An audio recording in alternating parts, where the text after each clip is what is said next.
Well, we are seeing a weakening of the recovery that was there only a few weeks ago, certainly a few months ago. The United States was the one bright spot. Now it has weakened somewhat in terms of the job creation and the speed of the recovery.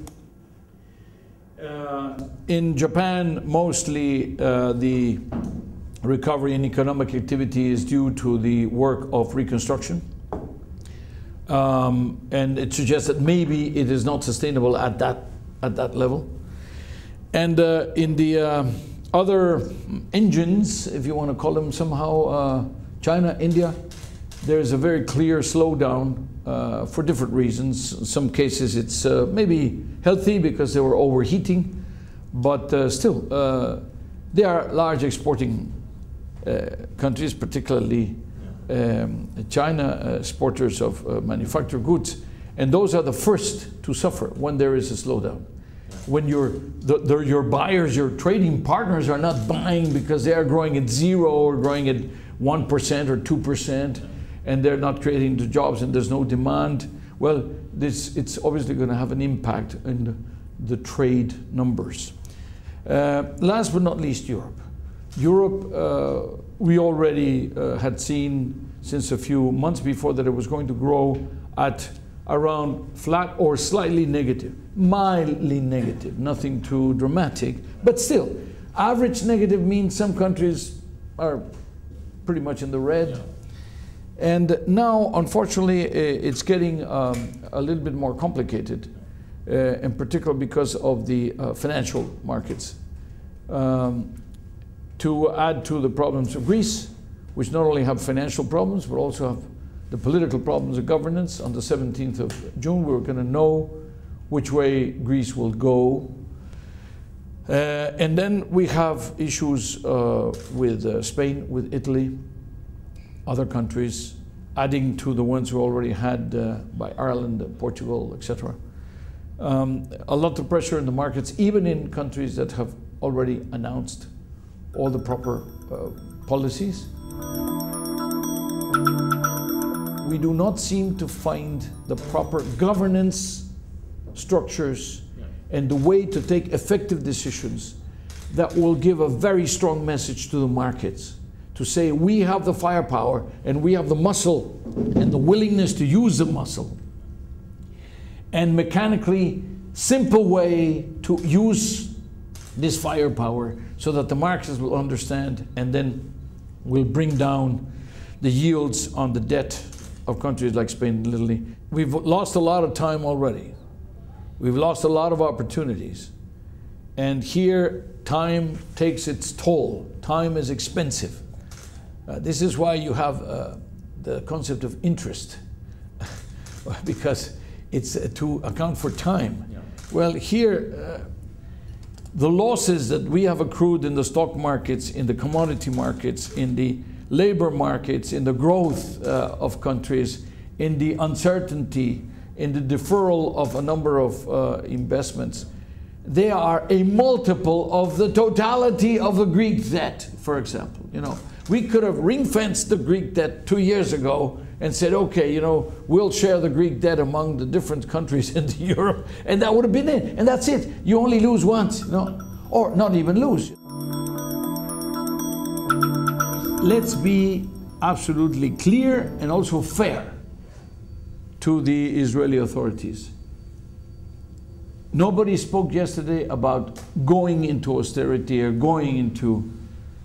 The Israeli government has been maintaining a practice of reducing its deficits and reducing its debt to GDP ratio. Now, this is completely against the mainstream, the trend, which is of increasing the debt, increasing the deficits, increasing, which is on a collision course with reality. You know, markets are not going to hold that. And this is what the problem is about in Europe. And what Israel is doing is exactly the right thing, which is to say, move away from that, away from the news, with all respect for the media, away from being focused on as a country that has now a large debt or a large deficit, and gradually, by applying its own fiscal rule, moving into what I would call a more, manageable, a more comfortable fiscal position. Why? Because the message that we tried to share yesterday, not only with the government but also with the media, is that we are in the Avis Club. The Avis Club, you remember, this is the Avis rent-a-car company, is that they are number 2, so they try harder. Well, we are from the Avis Club. Huh? And when I say we, I also put Mexico and some others in there. That means it is not enough to do the right things, but the atmosphere out there is very bad, and it might get worse. And unfortunately, we suffer from the waves of the uncertainty, from the waves of the turbulence, from the waves of the volatility, even if you are doing everything right. The point is not whether you increase the budget. The point is whether you increase your deficit. Because the budget can increase, and if you have revenues, extra revenues, well, you okay. Square it. Fair enough. You square it. But on the other hand, if you have larger expenses because of automatic stabilizers or social expenses or whatever, and you have a particularly turbulent or volatile situation in the markets, then under normal circumstances, you could consider that perhaps if you are staying in the right direction, maybe you can have a little bit more leg room. What we're saying is this is not the right time to suggest such flexibility. Value added, property taxes, and taxes on emissions, and green taxes. Now, the value added, let me tell you what is happening in the whole of the world now. What we're seeing is a movement towards reduction in the taxes on enterprises, on the taxes on income taxes from companies, and on income taxes on workers or individual taxpayers, and also on lightening the contributions to social security. That means reducing the cost of creating a job, Eitan, of creating work. Why? Because if you make it expensive either to hire or to fire or to create a job, then what you will have is less appetite for job creation. And this is a lot of what we're seeing. Those countries where you have what you call the highest tax wedge on labor, you have those countries, that's where you are creating less jobs. But what you should not do is use the tax system to create social justice. It's a bad choice of instrument. Our analysis suggests that most of the inequalities come out of the labor market.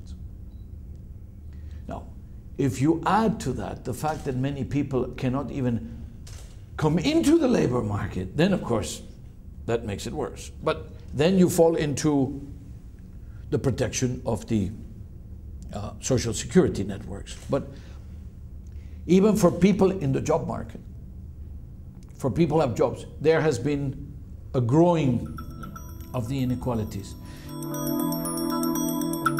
Growth is the great medicine. Growth will increase taxes, growth will increase jobs, if you play your cards right, because sometimes you can have, jobless recoveries. And jobs will also create a more level playing field, and at the same time, a higher level of satisfaction, and therefore a higher level of ownership of the public policies, a higher level of trust of the individual and the families with the institutions, with the markets, with banks, with everything. So now, this is very nice. Okay, it's growth. So what do? You should grow. Well, that's the problem. We've been trying to do that now for 4 years. We're into the 5th year of the crisis, and actually Israel grew at almost 5% in 2010, at almost 5% in 2011, and it's going to grow at more than 3% in 2012, which is a very difficult year in the rest of the world, and it's going to grow close to 4% next year when the rest of the world is going to grow very modestly. So Israel is doing well. Now, let's keep it that way.